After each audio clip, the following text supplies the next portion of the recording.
Welcome to The Rebel Rebel. It's a podcast for creative rebels and entrepreneurs. I'm your host, Michael Dargy. In every episode, we look for truly unique and interesting guests who have said, often literally, fuck it to the status quo and have just gone on their own way. One thing's for sure is that it's never easy, it's always challenging, and these rebels wouldn't have it any other way. Look for the links to everything we talk about in the show notes on our website at therebelrebelpodcast.com. Welcome to the show. Welcome to the Rebel Rebel podcast. I am sitting here in the brand new C-Space King Edward studio with Mark Eisan. He's from Print 3. And Mark, how's it going? It's going well. It's going well. Beautiful little studio you have here. Thank you so much. Okay. Yeah, we really like it. And it's nice to be able to have a place where we can record and, have our safe social distancing as well. So we can do this in person, which is nice. Yes. I've spent way too much time on Zoom calls lately. So why don't you catch us up? Because you're one of the principals, one of the partners at a really awesome print shop, one that I use regularly. But there's more going on than just a print shop. Yeah. Print 3, we're standard print shop, do all the requirements for most all the businesses. Yeah. And it's part of a franchise, right? It is. Yeah. It is. There's 50 stores, I think, across Canada, independently owned franchises. Right. And print business has been shrinking. So everybody in the business has been looking for, new creative things to keep revenues. Yeah. Like right. all small businesses that change. Yeah. And so about a year ago, we invested in the sign and packaging plant, right. and started developing, doing high-end applications and just developing some packaging applications, which was extremely challenging. And yeah, well, I wonder, it just, something dawned on me as we were talking about this, that, you're part of this franchise. How flexible were they, to you going off and doing stuff that wasn't maybe part of their original business? Well, they're all independently owned franchises, so you can run your own equipment, you can do your own things. It's not gotcha.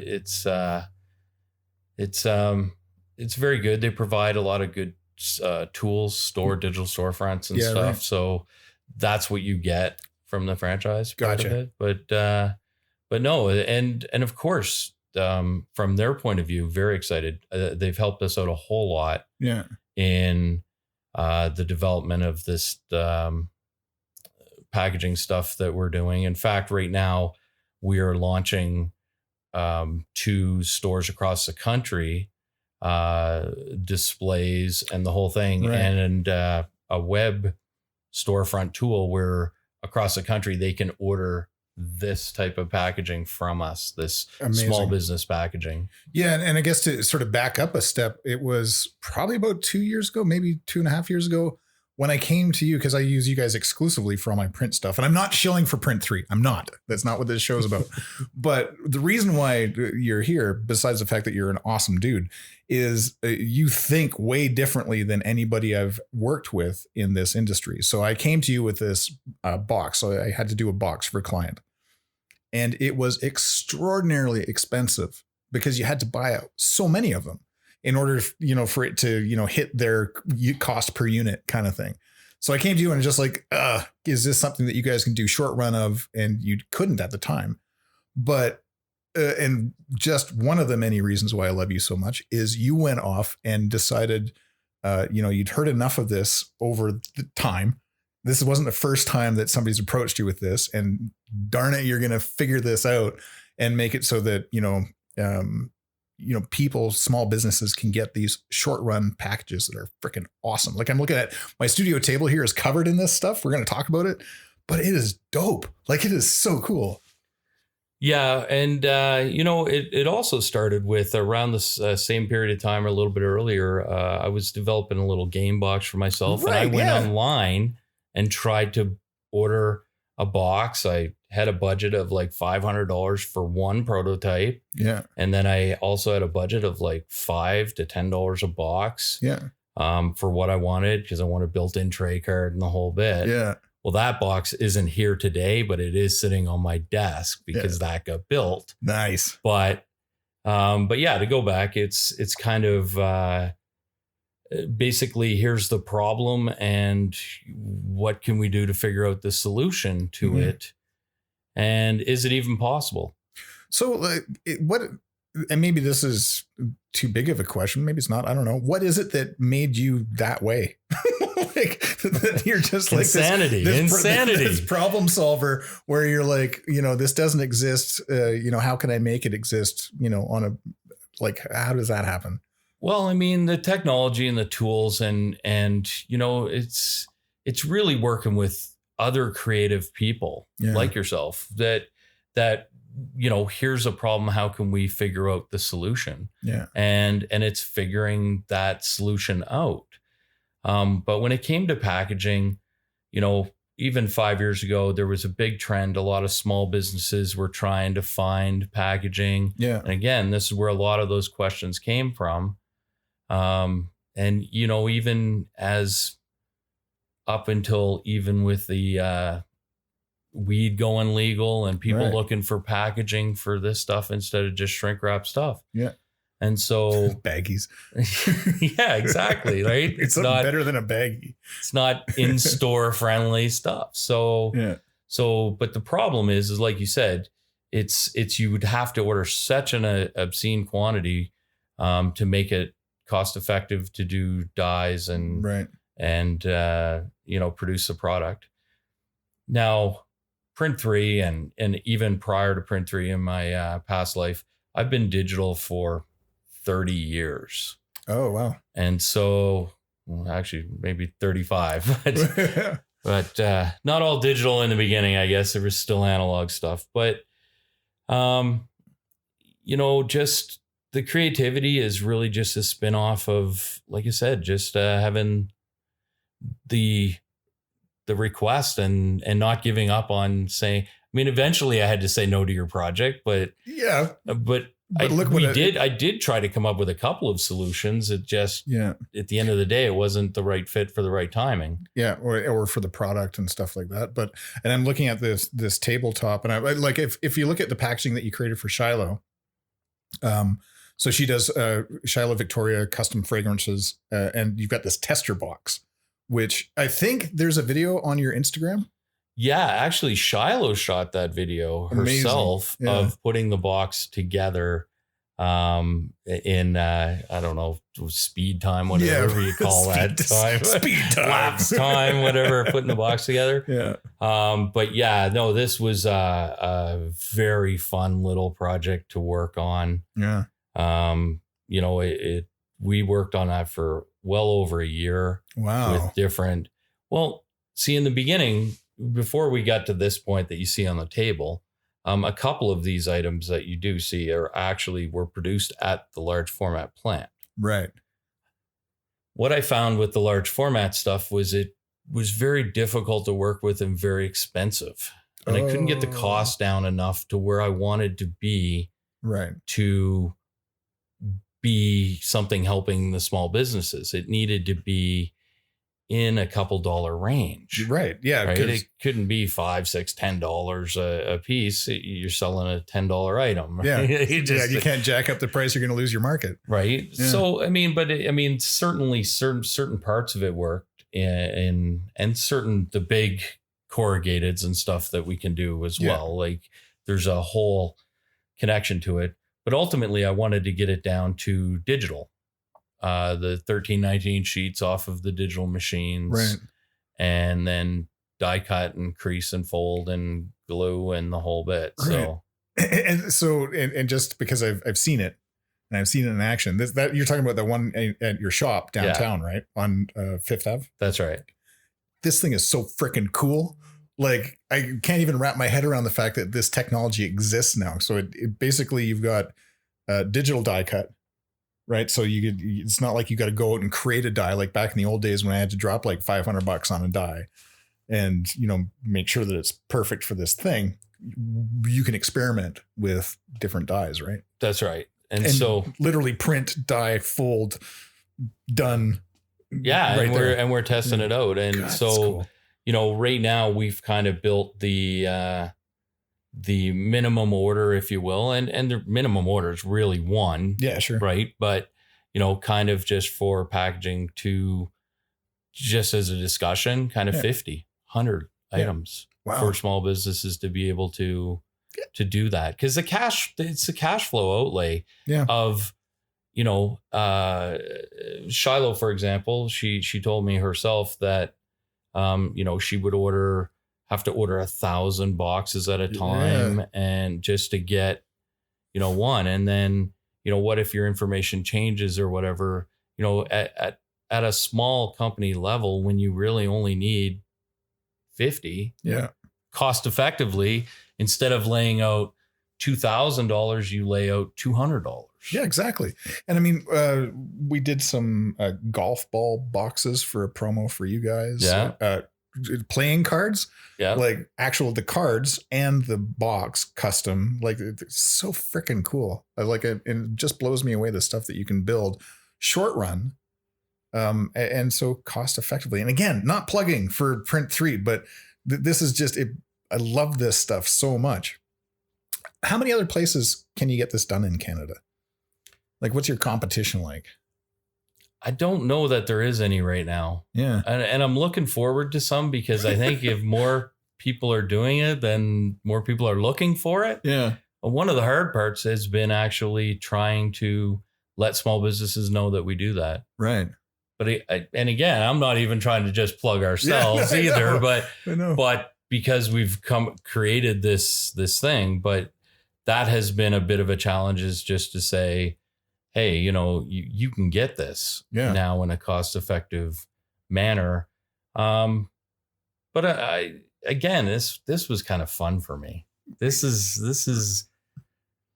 Well, so so you've made a game, right? Like, I didn't invent the game, but we kind of packaged it. Yeah, you packaged it. You sort of took the concept and formalized it, and put the rules in a box, and it's called Tarbish, and it's played on the East Coast, and most anybody from Nova Scotia may know what that is. Yeah. Certainly from Cape Breton, they would know. Yeah. But definitely, it's played with 36 cards out of the deck. It's not played with the full deck. Right. So I actually created Tarbish cards with 36 cards in the deck. Awesome. And made the boxes for them and stuff. So that was just a fun project that me and a good friend of mine had worked on for a couple of years. And unfortunately, he passed away. Oh, sorry. And then his family decided to have a Tarbish tournament. So I packaged it all together. Wow. And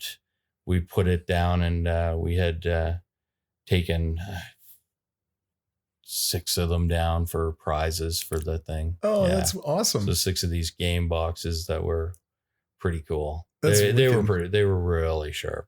My team did an excellent job on putting this stuff together. It was I didn't do it all by myself. Believe me, there's way better people. No, I get that. I think I'm driving towards the fact that it's, obviously, and I've worked with a lot of the people in your shop, and they're top drawer. What I'm getting at is that it takes a special type of brain to decide to do things like this. To take on these types of challenges is really what I'm most interested in, and it's that sort of non-linear thinking that I think, helps us all. Yeah, but you also learn from experience. Sure. Right. And so being in my career, being so early in digital, the big press shops were like, digital will never go anywhere. It'll never be the quality of a press, or it'll never be able to do short run, or it'll never be that. Yeah. And I was like, and I looked at packaging companies, and I'd heard just different stories about how people were turned away from, no, we're not interested in doing that project, and it's too small at 1,000 pieces. And I was like, what? Yeah.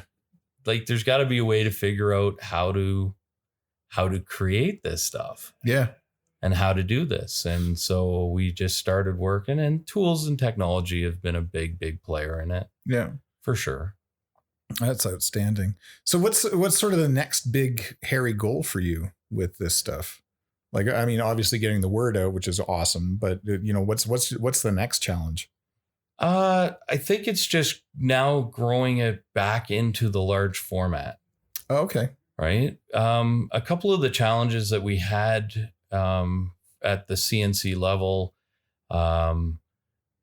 cracking and just some of the challenges you see around some of the boxes, some of the ones that you had worked with too, that you saw us do early on. Yeah.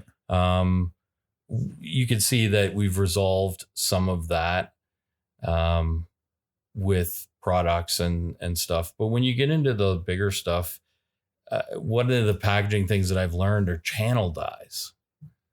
Okay. Right. So it's two dies, and it's one that has the die that pushes, and then the receiving die receives the crease. Oh, wow. Right. So it's like a channel. Yeah. And so that's how like corrugated and stuff is made, where they can bend it and not crack it all the pieces. Cool. Right. You gotta remember, like, all this stuff is just like trees, like bend the wood. Right. Like, right.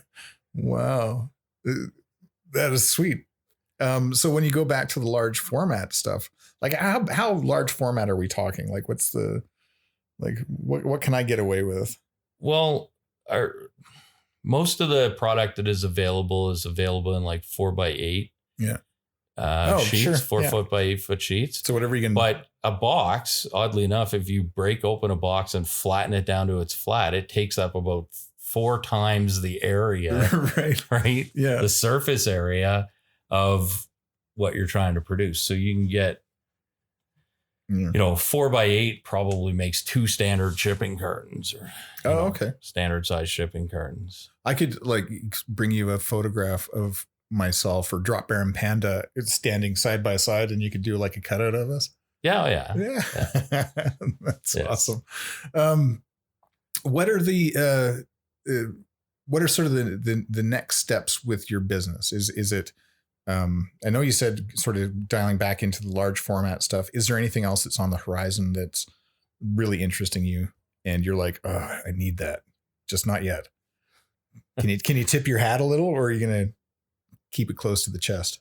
Well, I think that there's still much more development in what our current path is with our sign and packaging aspects. Like you said, there's a lot to learn, especially when it comes to packaging and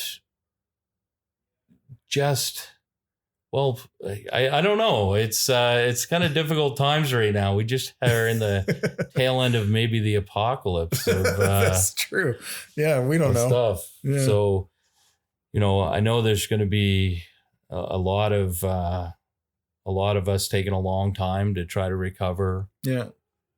From revenues changed and oh yeah, big time. Even my drive over here today, I seen, lease signs put on some small businesses, and I'm just like, yeah, wow. Yeah. And Kensington, which is down where I'm located, is like a ghost town. There's so many places closing up. So yeah, having something like this to, help maybe get people noticed when we're allowed to go back and have a business again would be huge. What are 5 things that people need to know? Just, of the wealth that is your brain and your experience in the world, not just print, but what are 5 things that people need to know? Wow, what a difficult question. That's why I get paid the big bucks. 5 things people need to know. Yeah. Personally speaking, I think there's more to life than money is kind of one of the things that I really kind of understand in my own personal life. Yeah. Just try to be happy and healthy with their family and friends and, all of that. And that's long before we had COVID or any of that too.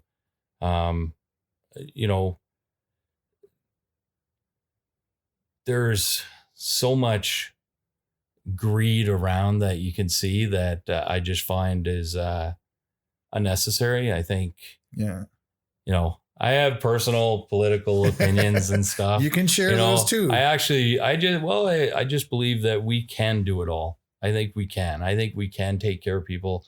I think we can have businesses be able to make money. I think people should be able to make money. I think we can do all of these things and not have to like stomp on people or crush people or right on, or, you know, destroy lives or destroy the environment or anything. I think we can do a lot of things, from putting in a pipeline, but doing it environmentally friendly. And we can do, you know, we can do all kinds of things. It's just the willpower of people to work together. Yeah. Right. Collaborate. Well, yeah. What a thing.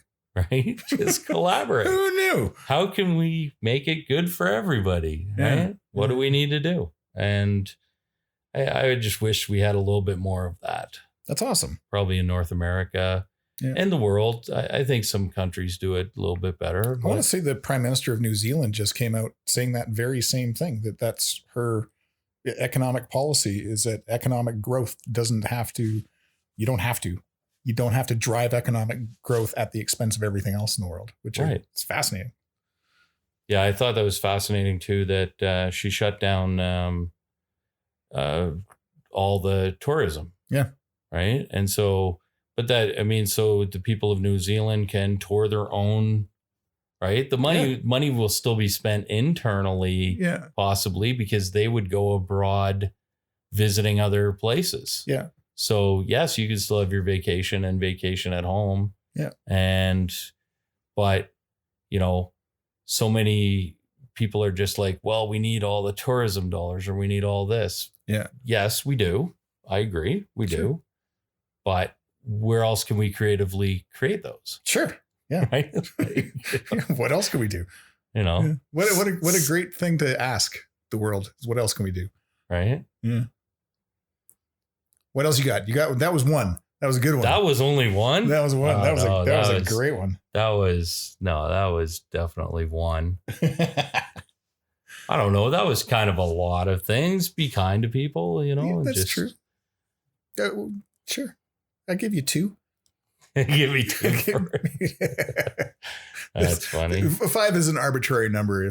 I'm always curious about people's life experience and what things, you know, come top to mind, come racing. And I love that one. I think that, you know, knowing that we can do this together and work collaboratively and not step on each other just to, you know, succeed is freaking wicked. Let's do that. Yeah. And I do see a trend of people doing more of this. Yeah. Do you think do you see it more now during this COVID apocalypse of destiny, you know, kind of world that we're in now, or were you seeing it creep in before that? No, it was definitely trends that were creeping in before. Nice.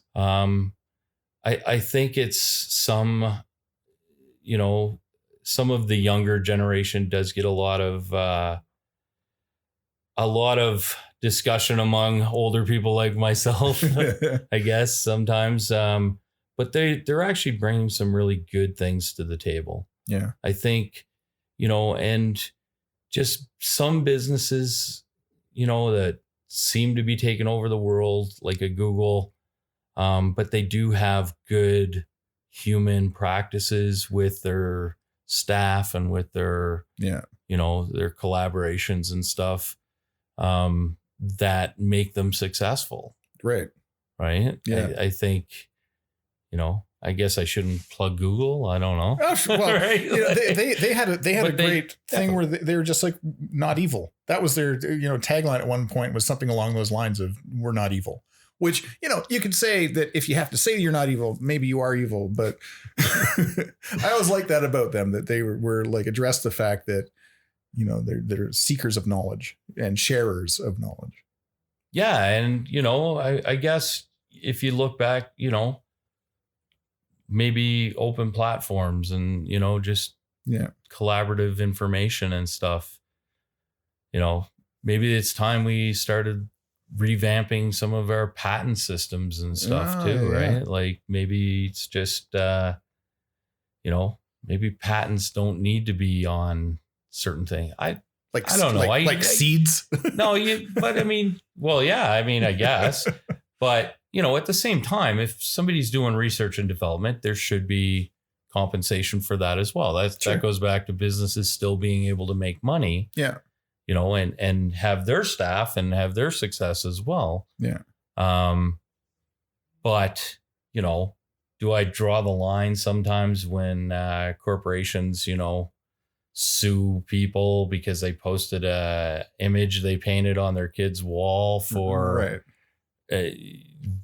but they hand painted it, but it's an image of something that's they trademarked. And so they go and sue them for 10 grand or something. Yeah. Nonsense, or make them take it off their wall. Some of it just gets too crazy. Yeah, it's silly. Right? Like, back in the old days, if somebody did that, that would be promoting you. Right. But for free. Right. But I guess the idea is they don't want everybody to do that because they sell those products. Right. So yeah, it's true. And I mean, look at it from an artist's perspective. If an artist took a picture or created a painting and they're selling that, you need to support them so that they can continue to create that sort of art. Right. But if it's, for a kid's birthday party and you're not generating revenue from it and, you did it as a fun thing, that's a little ridiculous. Yeah. I think there's common sense sometimes is common, but not always that common. There's number 3. There you go. That's brilliant. Right? Not necessarily as common as it should be. Yeah. Sometimes, but there's all kinds of factors in that, right? And judging without facts is one of the worst things we could do. There's number 4. Number 4. See, right? You're on a roll. Judging without facts, right? I mean, how's the fact world going now with social media and all these different things, right? Who can tell? Right? Yeah. There's a whole bunch of, you don't know whether anything's true anymore, really. Oh, yeah. Well, and I guess I could argue the other side that did we ever know what was true? I mean, the only thing I knew growing up was, grass was green and carrots taste like dirt if you don't wash them enough, but it's delicious. So it's, it's the stuff that you experience yourself that you can count on. The stuff that people tell you about are just stories until proven otherwise. Yeah, but they're monetizing it now, though. I think that's the difference. Yeah, sure. Right now you can monetize whatever. Such a dirty word. It is a dirty word, isn't it? Yeah. It sounds evil. Yeah. That's where evil comes from. Yeah. Well, right? It's, one of the things that marketing, I remember hearing this way back. I was working for a multinational market research firm. And one of the people was talking specifically about share of wallet, which I thought was one of the most offensive things I've ever heard, because it's talking about their share of your wallet. So whatever the company was, they believe that they own a portion of your wallet and they will make sure that they get that portion. I think it's going to be really important for everybody to support as local as they can. Hell yeah. And, we're trying to figure out ways of doing it. We're doing it at home. That's good. A little restaurant around the corner from us, and some of them are doing pretty good, actually. It's not all doom and gloom for every business in this thing. Yeah. And were people able to adapt certainly restaurants, and buying local is a huge thing, which is amazing. We need to do more of that. Well, I think we can even expand on that. I mean, we're seeing the government put out a lot of money into businesses now and stuff. And I think we can do a little bit more programs to, whether it's at farm levels and specifically, growing more local instead of transportation costs on everything. Yeah. Right. Why do we buy potatoes from somewhere else? Right. Yeah. And we have potatoes here, but we export our potatoes. Yeah. Right. So our potatoes are shipping off somewhere else and we're buying them in from the US. Yeah, right. Like weird. Kind of thing. Yeah. Right. Yes. You could touch on the energy sector here in Alberta for that. Same thing. We're bringing in, oil from foreign countries and we have our own oil. Yeah. I mean, to me, I think when I say we could do it all, we could utilize some of our own and stabilize our own pricing. That sounds like number 5 and 6. Yeah. Right. Yeah. Like just stabilize our own pricing. And do you remember like before globalization? I sure do. Oh yeah. Yeah. And because I remember when fruit actually was in season, as well as something else that popped up in my brain as I'm just like, you can go into a store and buy any fruit any time of the year because it's either being shipped here or it's been modified to grow in places that it shouldn't. And like, you know, but the whole concept of globalization, which kind of got us into this mess in the first place. Again, can we do it all? Because is it a good thing to support even other little countries who can grow better pineapples than us, right? Sure. Like then, you know, instead of us trying to do it genetically modified in a laboratory, we're growing pineapples. Yeah. Well, trading with them is still a good thing. Yeah. I think common sense. Yeah. Let's go back to common sense. Exactly. Wait a minute. Why would I spend a bunch of money to figure out how to grow a pineapple in a laboratory when, you know? You are without question a creative rebel and with an entrepreneurial spirit that just rips through all the stuff that you do. What advice would you give other entrepreneurs, other rebels in waiting, people that maybe don't know how you even take their first step? What would be your advice to them? Well, I think if you have a creative idea, don't give up on it. Just try to figure out how to make it work. Yeah. And you know, if you have something that somebody needs, then somebody will buy it.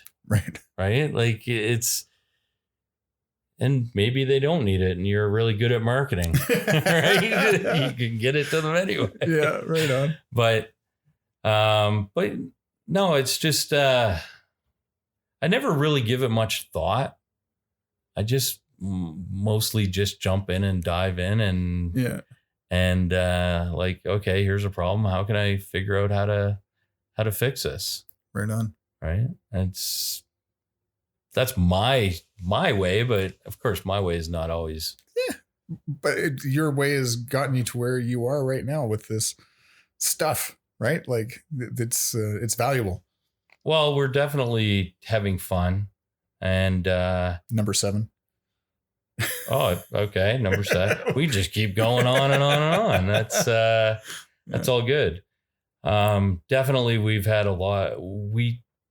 The fun that I like to have the most is seeing clients get what they need to help them and seeing how excited they are when they get their product. Right. Right. And seeing you get excited when we have done what you wanted us to do and others, you know, but it really takes like raising children, it takes a village of people to help build all these creative things. Does that make any sense at all? Totally. Like it takes a village of businesses to also build this small packaging. If I didn't have any of these people be able to you know, or even give us a chance to work with them, then we wouldn't have nothing. We'd be just, okay, what are we building? Everybody's like, oh, can we do this? And you're like, I don't know. Let's try it out. Right? Why not? Like that pepperoni box or whatever that is. That's freaking awesome. I love that. Yeah. What a great idea. VDG Salumi box that we're currently working on. He just really wanted it to be a little easier, faster packaging during the process. Amazing. Because he's not a big business. He doesn't have all the automated tools. This is done by hand. This is put in the box by hand. So cool. So, you know, and to be able to do these, you know, 50 or 100 at a time. So right. Good. Like there's not. It looks so pro. Like I would buy that without giving it a second thought, right? Yeah, it's so good. Craft beer or big brews? I got to be totally honest with you. I'm a beer flavored beer kind of guy. Beer flavored beer. So beer flavored beer. I don't like oranges and peaches and stuff in my beer. It's got kind of probably more the big guys. Yeah, that's fair enough. Whiskey or are you a Scotch guy? Oh, no. Everybody that knows me and anybody who listens to this, you're going to know the rum, that old Nova Scotian sailor rum. Let's go. Favorite part of Canada? Favorite part of Canada? Man, I think everywhere. I just love everywhere I've been in Canada. Wow. Like, safe answer, I respect that. I like everywhere I've been in the world. I mean, I just find everywhere I go, there are good people there, and it's really too bad. You know, you see news in different countries and upheaval, and whether it be the U.S. or other countries, and I'm like, I've been there, and they're just fabulous people, right? And I'm like, I don't understand, right? How these little bits of people dominate the news, the negative, the negative. That's exactly right. The negative sells the papers, right? Or papers. What year are you in? Wow, I'm so dated now. But yeah, okay, that's cool.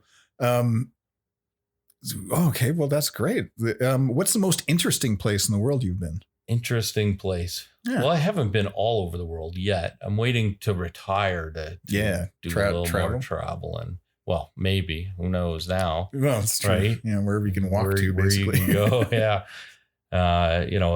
it's a tough time, and it's going to take a long time to get out. Oddly enough, I'm going to tell you probably one of the most interesting places I've been, and I can't even remember what it was called. Oh, okay. Describe it for me. It's this like museum old house.